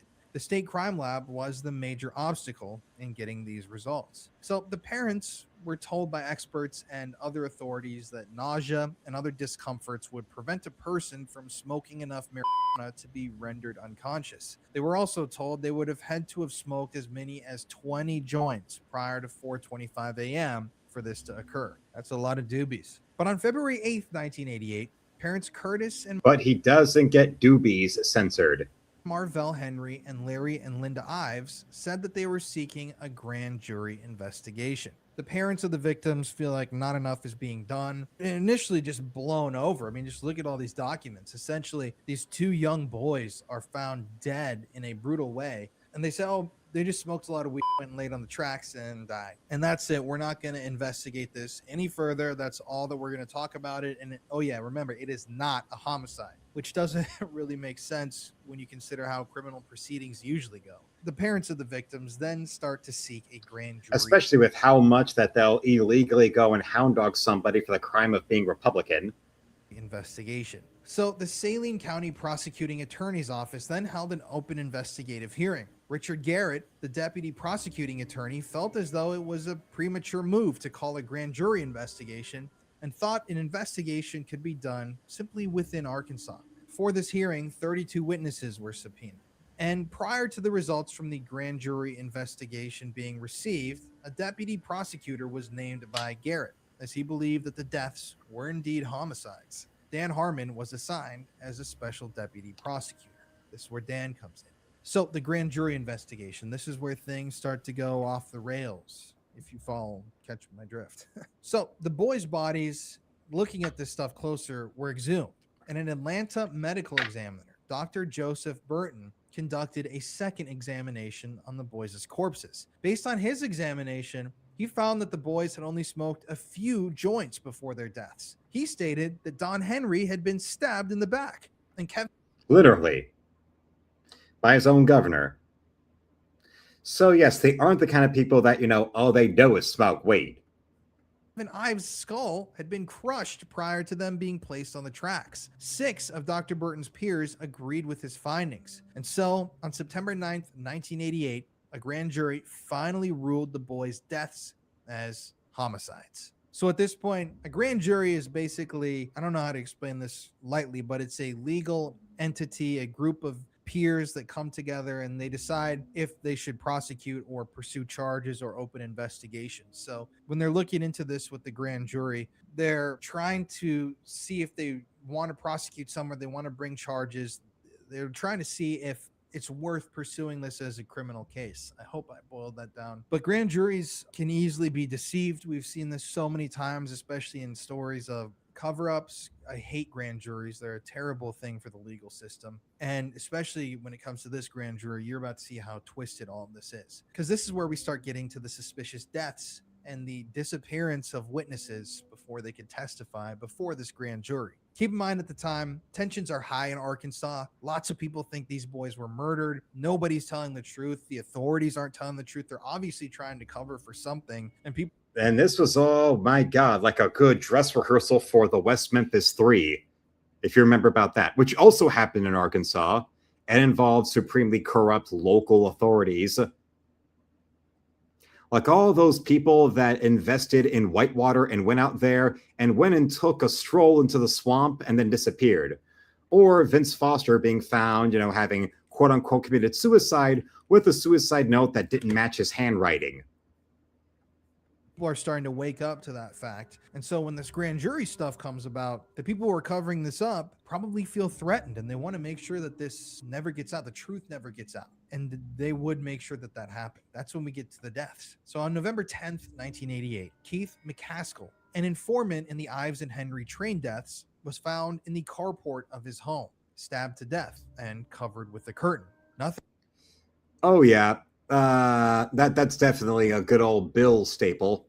Nothing inside of his house was disturbed, and it was determined that robbery was not the motive. The police believe that the death is unrelated to the Boys on the Tracks case. Prosecutors Garrett and Harmon met with FBI investigators after this murder, but there was no confirmation if the meeting had to do with the Boys on the Tracks. So this guy Keith, who is an informant in the case, who has some good information, who's going to come forward to the grand jury, is found murdered while this is all heating up. Wonder what he would have told people. Earlier that year, in May of 1988, a man named Keith Coney died. Keith had actually been the one who saw Don and Kevin, the victims, on the night that they were killed and placed on the train tracks. Keith had told his dad, other family members, and friends that 2 police officers had killed Kevin and Don before they were placed on the train tracks. He said that he saw this with his own eyes, that the police were responsible for the murder of these 2 boys. 2 days after telling his friends and family this information, Keith Coney was murdered. His throat was slashed, and when he tried to flee from his attacker on a motorcycle, he lost control of the motorbike and crashed. No autopsy was ever performed on Keith Coney, and I believe that murder is still unsolved. January 1989. Greg Collins failed to appear after being subpoenaed to testify before the Saline County grand jury. He had some evidence to share in the Boys on the Tracks case. As it turns out, Greg Collins had recently been murdered by a shotgun blast to the face, making him unable to testify at the grand jury. Then Okay, Killery. In March of 1989, Booney Bearden, another person who was going to testify in front of the grand jury, disappeared. To this day, his body has never been recovered. So they probably put him under the foundation of Giant Stadium, just like what they did to good old Jimmy Hoffa, because my God, it shows you the sort of Russian nesting doll style way that the Clintons kill people that get in the way of their absolute power or that try to go and put them in prison, like they've deserved as far back as well. All this shit going on in the 80s. To the point where to cover up their cocaine trafficking that was going on under Clinton's governorship, they went and killed these 2 kids, and then the further investigation of this went and led to them killing so many other kids and adults. An article of his clothing was found in the area where an anonymous caller claimed his murder had taken place, but he's never been found. This anonymous caller has never been tracked down. I wonder why there was never any movie about this, but there was definitely a movie demonizing Julian Assange, or why there was, of course, movie after movie that raged against W. Bush. but nothing like this. Nothing like this. And of course, there were several movies and documentaries made about the West Memphis Three, but that's because that's an excuse to go and bitch and moan about evil, backwoods, paranoid Southerners. But not this. Yeah, probably wrapped in chicken wire and at the bottom of a swamp. That joke, those jokes you were hearing about that swamp or lake in Nevada that was being like drained, and they were finding old dead bodies in there. And then there was, I think, there was some comedy site that was making a joke about Hillary frantically trying to refill the water in that lake with all her dead bodies in it. Nobody knows what happened to Booney Bearden. And as it turns out, Booney was a friend of the last two victims who were also murdered, Coney and... It was the Babylon Bee. Yeah, the Babylon Bee did a joke headline about Hillary frantically refilling the water in that lakes to hide all her bodies. Collins. So now you've got three people that are going to testify in front of this grand jury who have information about what happened to the boys on the tracks. They're all dead. And they're not just dead, they're murdered. Now we're going to jump forward a little bit. April of 1991. Jeff Rhodes is another local man from Arkansas. And one day he snaps. He decides to come clean. He tells his family members that he knows too much about the murders of both the boys on the tracks, Kevin and Don, and another guy named McCaskey. Jeff Rhodes says he knows what happened to the boys on the tracks. He's frantically telling them this. He seems to be anxious. Shortly afterwards, Jeff Rhodes is found in a dump. But not only is he found in a dump, he's found with a shotgun blast to the head. His head is almost blown completely off, and his remains are actually on fire. After telling his own family members that he must have really knew a lot that would have angered Hillary. Knows what happened to the boys on the tracks, this man, Jeff Rhodes, is assumedly abducted, shot in the face, driven to a dump, and then set on fire. But it doesn't. Did they also put his corpse in dresses and dance with it too? And those photos are right there alongside Frazzle Drip in Hillary's personal little archive. Doesn't end there. June of 1990, a man named Jordan Kettleson is found in his vehicle dead from a shotgun blast to the head. But this isn't a random murder. See, Jordan Kettleson allegedly had information about the murders of the boys on the tracks and that one the too. Murder of McCaskey. Shotgun blasts so are untraceable. Once again, on 3 murders. But before he could come forward with this information,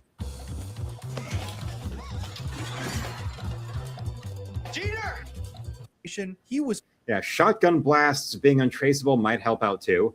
Found dead. Like I said, a shotgun blast to the head. This is still an unsolved murder. All these murders are still unsolved. And in June of 1995, a man named Mike Samples was shot. Sources claim that Mike participated in retrieving drugs dropped from airplanes in the area. And we're going to get into this theory with the airplane drug drops and everything. Yes, those airplane drug drops, which was actually something that was going on at the time. That one Tom Cruise movie was actually built around American Made, where he is the American pilot that starts trafficking cocaine from South America into the USA. Yeah, that was something that was going on, and also it involved going through the airspace of the state of Arkansas. Yes, shotgun blasts are untraceable as well, and forensics can only tell how far it was done and the gauge.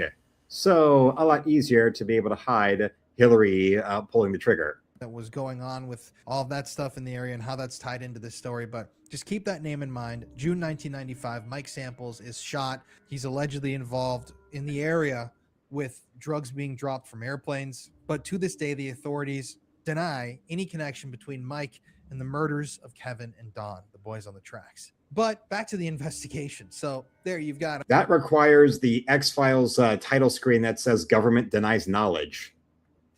I believe 5 or 6 very suspicious unsolved deaths, unsolved shootings.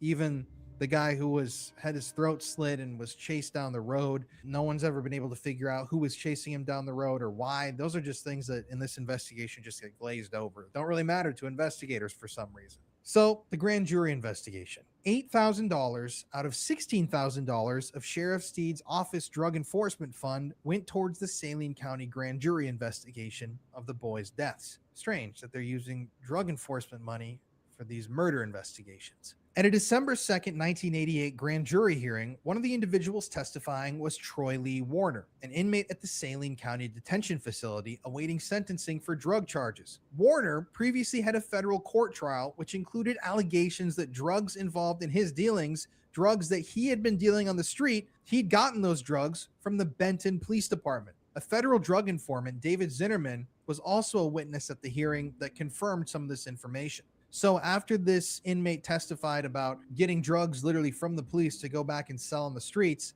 an internal affairs investigation was conducted at the Benton Police Department regarding these allegations of gross negligence regarding participation in a reverse buy operation conducted by the police department in November 1987. Prior to the internal affairs investigation, one of the police department's detectives, a man named Robert German, was charged with 5 criminal counts, 2 for the possession of Turns out a dude named German turns out to be a weird creep. a controlled substance, 2 for the delivery of a controlled substance, and 1 for theft of property. Robert German left the police force before the investigation began. You could say somebody might have tipped him off and let him know what was happening. Another officer associated with this reverse buy drug dealing operation, a man named Lieutenant Bob Holliday, was suspended in July 1988, which was then followed by a medical termination. So they basically didn't face serious charges for drug charges that would get people. Here's Weatherman's own personal observations about those drug planes. When I was a kid in Montana, a Cessna would once a month fly real low over my family camp, and my dad wouldn't let us get to see what it was they were dropping up on the hill. They were dropping off the nose candy. I'm guessing that Training Day took notes from these crimes. Absolutely. Sentenced to decades in prison. Special Deputy Prosecutor Dan Harmon then resigned from the Civil Service Commission on November 14, 1988. Dan Harmon, the prosecutor in the grand jury, wanted faster action at the time by the Benton Police Department in their internal investigation. It seems like they were dragging their heels waiting to investigate their own. The Benton Police Department was eager to investigate all sorts of petty criminals and bust people for dealing dope, and yet it took them forever to look amongst their own, to look into their own ranks, to weed out the rats and weasels from within. It's also a fact that Dan resigned immediately after meeting with Police Chief Rick Elmendoff. So here's how this drug dealing went down in Arkansas within the police department. Allegedly, there was an improper release of drugs from the Benton Police Department's evidence locker by that officer, German, who then handed over the drugs to an FBI informant, a man named Teddy Carter. Teddy Carter was then supposed to sell these drugs in an undercover operation. March of 1990, Gene Duffy was appointed head of the 7th Judicial District Task Force, which was a joint federal and tri-county probe into the epidemic of narcotics trafficking in central Arkansas. And her supervisor, strangely enough, said that she could use her powers to investigate just about anybody in the state. You can go after big drug dealers, cartel members, you can go after anybody. But she could not use the drug task force to investigate any public official. Now that's a little bit strange, isn't it? Almost like a blanket declaration in order to protect Bill. Why are public officials above scrutiny by the police? So Gene Duffy then began to link Dan Harmon and other public officials to this illegal drug activity. So immediately, Gene didn't listen to what this guy told her not to do, and she began to link Dan Harmon and other public officials to illegal drug activity. The evidence that she collected went to the Assistant U.S. Attorney, Bob Govar. Govar was heading a federal grand jury investigation of public corruption in Saline County. And at this time, Dan Harmon, began to launch a smear campaign against Gene Duffy. So Gene Duffy's task force interviewed people living near where the boys were murdered. One investigator discovered that drug drops had been rumored in that area over the 6 months before the boys were found dead. Citizens had filed reports of low-flying aircraft flying over their houses in the middle of the night with their lights on. Officers would then go out and take reports for these complaints, but no investigations were ever done. So there were these reports flooding in this small town for months prior to when these boys were killed, that there were people flying aircrafts, very, very low aircrafts over the town and dropping drugs all Just like Montana. Over town. And the police just got these reports, even though they were coming from dozens of different people, all talking about the same thing. And they just thought, whatever. Whether you're a professional or just love getting hands-on with your home projects. Don't need to look into that. In Jean's investigation, she also came across a confessed drug dealer who testified that she participated in an officially sanctioned drug ring and had picked up cocaine that had been dropped off in the same area that the boys on the tracks were killed in. So Jean is uncovering all this information. A drug dealer is saying there is a ring of drug dealers in the area that goes all the way up to public officials. You've got this drug corruption inside of the Benton Police Department. You've got people saying there are airplanes flying low over town and people hearing about drugs being dropped. All this drug talk. And what comes out— And with this drug talk and flying all these planes over here, what we've got Weatherman elaborating on is saying that, yes, this plane's going over like that in Montana, where the closest private airport was over 50 miles away from the camp where Weatherman and his family was. Noah. In between his sister, probably dancing and singing "Someday My Prince Will Come" all over my face or something like that. I just assumed she was always insatiable. After this investigation, well, in November 1990, Jean's anti-drug task force was dismantled. Nothing came out of it. And in December of 1990, Jean took her task force evidence to U.S. Attorney Chuck Banks, who said he would continue the investigation. Chuck seemed like he It's funny because it's true. was going to take this to the next level. He said he promised Jean, I will make sure something happens here. Instead, he shut down the grand jury probe of Saline County public officials, and allegedly, he shut down the grand jury in exchange for a federal judgeship nomination from President George H.W. Bush. So a lot of liars in this case, a lot of people omitting the truth, not telling the truth, and actively trying to hide the truth. So in 1991, U.S. Attorney Chuck Banks, that guy who shut down the grand jury, held a press conference and cleared publicly all Saline County public officials and insinuated that the grand jury made that decision. See why I don't like grand juries? A few of the grand jurors contacted Jean, letting her know that they were ready to indict Dan Harmon. But is it grand jury or grand juror? Were sent home without being allowed to even vote. Correct me if I'm wrong, but that's not how a grand jury is supposed to work. They're supposed to vote on something, and then their vote is supposed to count towards whether they're going to indict people. But apparently you had members that were wanting to indict individuals, and yet they publicly said everyone is cleared, and the grand jury shut down, and they don't indict anybody. In 1994, the FBI opened their own investigation into the boys' deaths after they interviewed a witness who saw Dan Harmon on the tracks with Kevin and Don the night they were murdered. Now, this is where the story gets wild. This witness passed a polygraph test and was put into protective custody. In June of 1994, Jean, Linda, the FBI, and investigative reporters began sharing information between each other. And this is when the connection between the murders and the Mina Intermountain Municipal Airport Yes, so mysterious.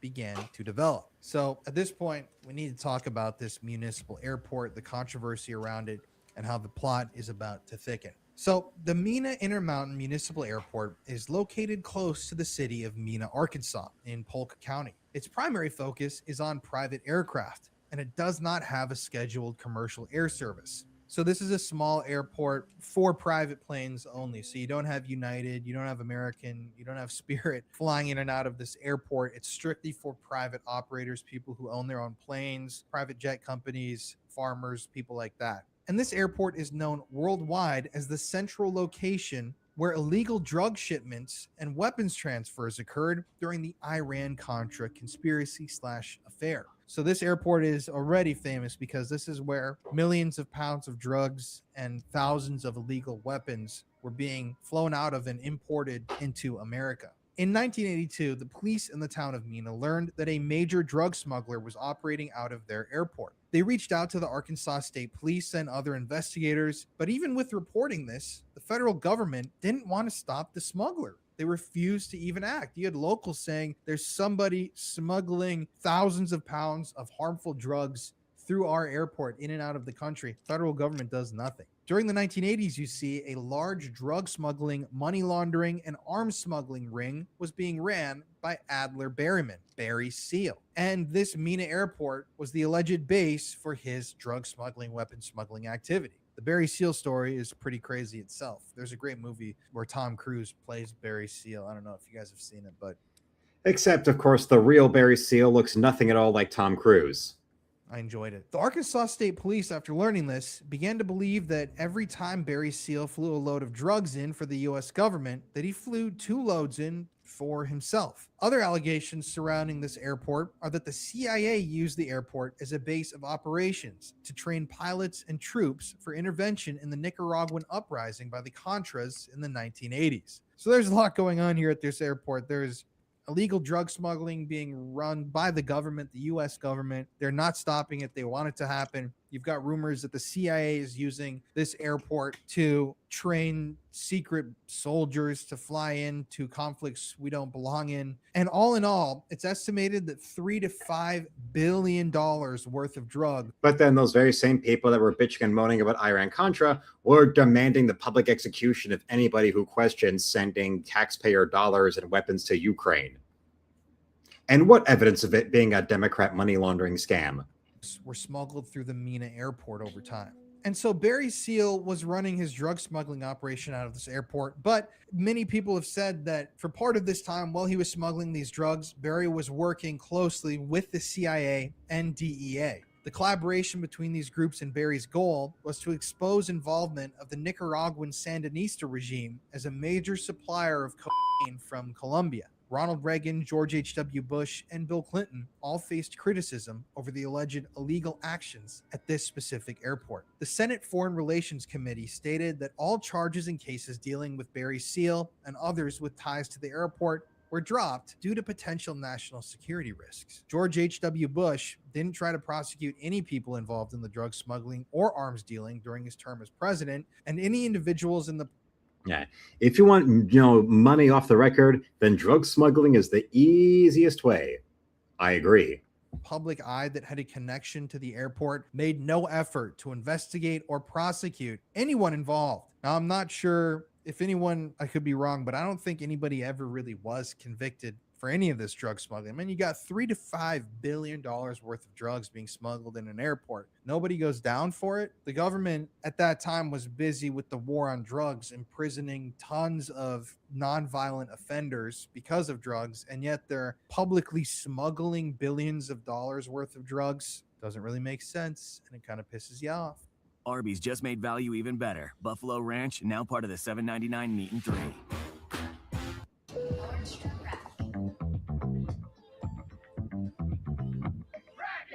So, nonviolent offenders. Yeah, then take a good long look at the high off her ass Sonny killing some defenseless old man with a car.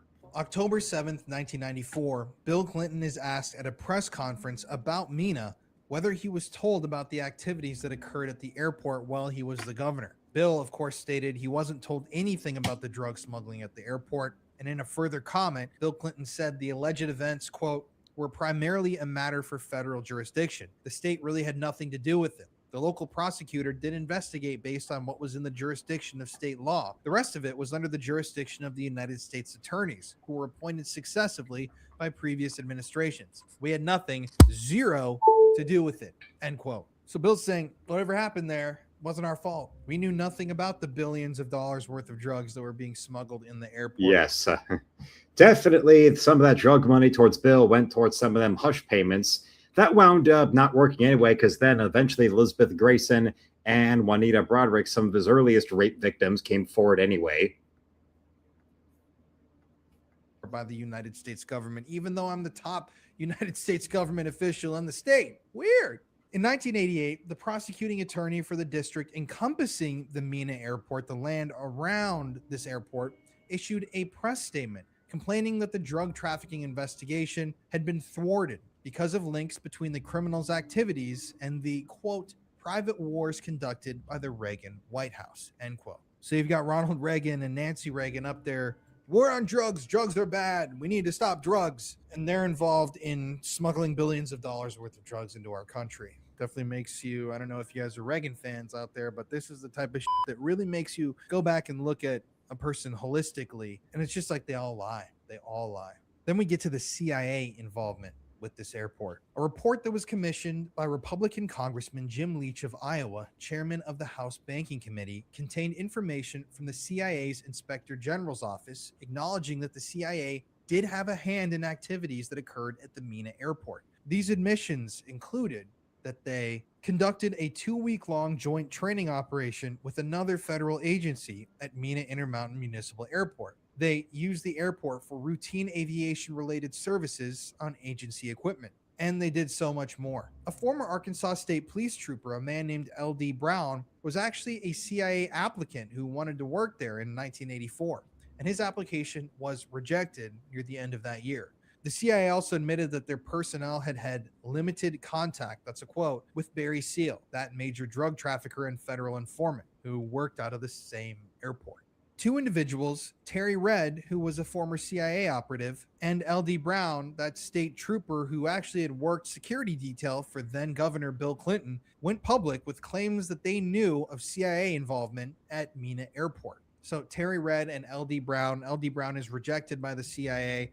I don't know if he's got a bone to pick with them, but they decided to blow the lid off of this whole thing. So L.D. Brown, who had once worked for Clinton's security detail, he was Bill Clinton's bodyguard when he was governor, he stated that while he was being considered by the CIA for employment, he was taken on 2 airplane rides from Mina to Honduras.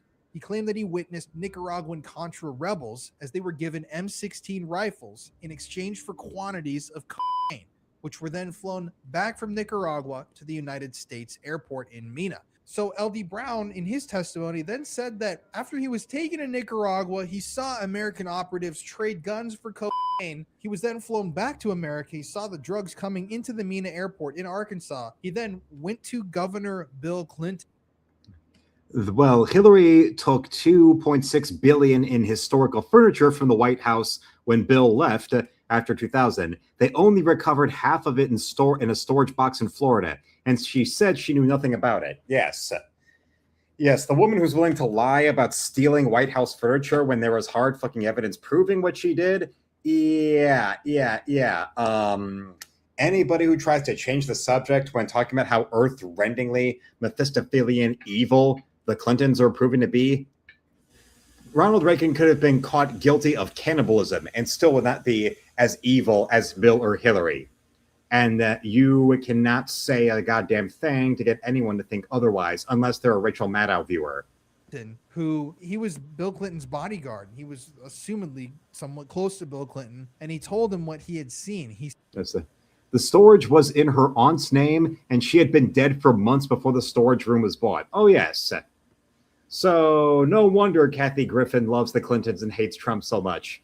Using dead women in your family to try to get what you want is something that they're birds of a feather. Saw millions of dollars worth of drugs being flown into his state. But according to L.D. Brown, Bill Clinton wasn't surprised. It was almost as if he already knew that this was going on. Keep in mind, in that statement, Bill Clinton says he had nothing to do with this and he knows nothing about it. Now, in 1984, the CIA director, William Casey, suggested that Lieutenant Colonel Oliver North organize a covert transportation system to supply weapons to the Contras, that rebel group in Nicaragua. CIA Director Casey advised him to contact retired Army General Richard V. Seckert, who was acting as a for-hire contractor, who then found pilots to make these secret airdrops over Nicaragua. So you got this whole thing going on here. You've got guns being flown to Nicaragua, which is illegal. You've got drugs being flown to America, which is illegal. You've got the United States meddling in foreign affairs and rebel groups and trying to overthrow governments, which is highly illegal. All of this is covered up, but you've got these CIA people admitting. The statistics on substance use disorder are staggering. Every year in Michigan, around 2,000 people die of a drug overdose. When you are using street drugs, you have no idea what you are putting in your body. Most street that it was happening. And Barry Seal himself was an interesting figure in all of this. Who was Barry Seal? As a commercial 747 pilot, Barry Seal had lost his job with TWA when he was found loading a transport plane with close to 7 tons of plastic explosives. At his first trial, the judge declared it as a mistrial due to unspecified, quote, government misconduct.